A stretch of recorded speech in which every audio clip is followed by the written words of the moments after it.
இயேசுவில் எனது அன்பிற்குரியவர்களே, உங்களுக்கு என்னுடைய இதயம் கனிந்த வாழ்த்துக்கள். வணக்கம். அன்பானவர்களே, மத்தேயு நற்செய்தி 18வது அதிகாரம் 21 19வது அதிகாரம் முதல் வார்த்தை முடிய,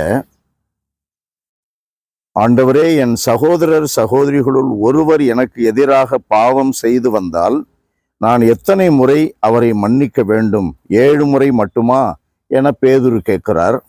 அதற்கு இயேசு 7 முறை மட்டுமல்ல, 70 தடவை 7 முறை என நான் உனக்கு சொல்லுகிறேன்.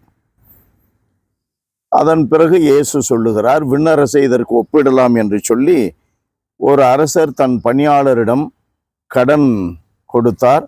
அதை கட்ட முடியாத பொழுது காலில் விழுந்து வேண்டினான். அவனை மன்னித்தார். மன்னிக்கப்பட்டவன் அவனிடம் கடன் பெற்ற மற்றொரு ஊழியனை பார்த்து கடன் கேட்ட பொழுது காலில் விழுந்து மன்றாடிய அந்த ஊழியனை மன்னிக்காமல் அவன் சிறையிலிட்டு கொடுமைப்படுத்துகிறான். அந்த இடத்திலே ஆண்டவர் என்ன சொல்லுகிறார்? உங்களுள் ஒவ்வொருவரும் தம் சகோதரர் சகோதரிகளை மனமாற மன்னிக்காவிட்டால் விண்ணுலகில் இருக்கும் என் தந்தையும் உங்களை மன்னிக்க மாட்டார். அன்பானவர்களே, இதில் 2 காரியங்களை நாம் சிந்தனையில் வைக்க வேண்டும். ஒன்று, எப்பொழுதும் நாம் மன்னிக்க வேண்டும். காரணம், கடவுள் நம்மை மன்னிக்கிறார். நாம் எவ்வளவு பெரிய பெரிய பாவங்களை கட்டிக்கொள்ளுகிறோம். மறைவான வாழ்வு சில வேளைகளில் எவ்வளவு அசுத்தமாக உள்ளது. ஆனாலும் கடவுள் நம்மை மன்னித்து நம்மை நேசித்த வண்ணமாகவே இருக்கிறாரே. அவரிடம், ஆண்டவரே என் மேல் இரக்கமாயிரும் என்றால் மன்னிக்கிறார், நம்மை நேசிக்கிறார். முன்பு நேசித்ததை போலவே மன்னித்த பிறகும் நேசிக்கிறார். ஆனால் நம்மிடம் யாராவது தவறு செய்துவிட்டால் அவர்களை நாம் மன்னிக்க துணிவு இல்லை. நாம் மன்னிக்காவிடில் நாம் ஒரு கோழை. அதை மனதிலே கொள்ள வேண்டும். மன்னிப்பதற்கு ஒரு பெரிய வல்லமை வேண்டும். எல்லாம் வல்லவர் அவர் கடவுள்.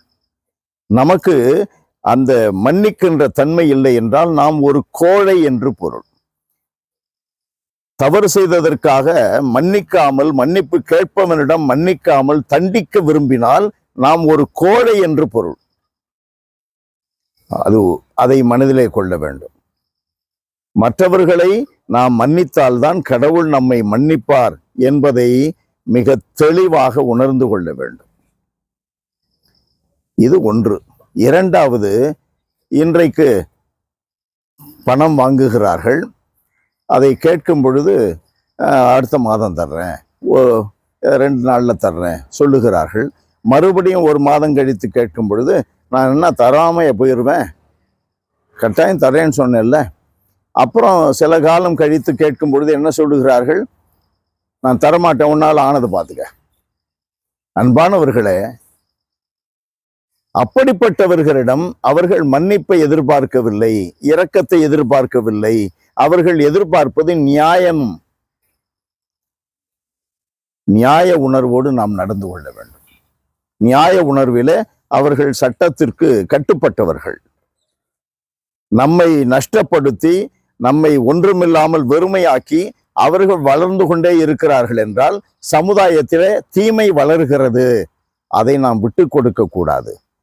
மன்னிக்கின்ற தன்மை நம்மிடம் இருக்க வேண்டும் என்று இயேசு சொல்லும் பொழுது நம்மில் இருக்க வேண்டியது என்ன? அயலான் அன்பு. வர்மம் இல்லை, பகை உணர்வு இல்லை, அன்பு இருக்க வேண்டும். அன்பு எப்பொழுதும் நியாயமாக நடக்கும். எல்லாம் வல்லவரே எங்கள் தகப்பனே, உம்மை போற்றி புகழுகிறோம், தாழ்மையோடு ஆராதிக்கிறோம். ஆண்டவரே, உமக்கு நன்றி செலுத்துகிறோம். தகப்பனே, எப்போதும் நாங்கள் மென்மையான குணம் உடையவர்களாய், நீர் எங்களை மன்னிப்பது போல நாங்களும் மற்றவர்களை மனதார மன்னிப்பவர்களாய் இருக்கின்ற வரத்தை தந்தரணும். சில சூழ்நிலைகள், கடுமையான சூழ்நிலைகள் இருக்கும் பொழுது ஆண்டவரே, நியாய உணர்வோடு நாங்கள் நடந்து கொள்ள வேண்டும். வர்ம வைராக்கியத்தோடு அல்ல, மற்றவர்களை அழித்து விட வேண்டும் என்ற அல்ல, நியாய உணர்வோடு நாங்கள் நடந்து கொள்ள எங்களுக்கு ஞானத்தை தருவீராக. இயேசுவின் நாமத்தில் ஜெபிக்கிறோம் பிதாவே. ஆமென். ஆமென்.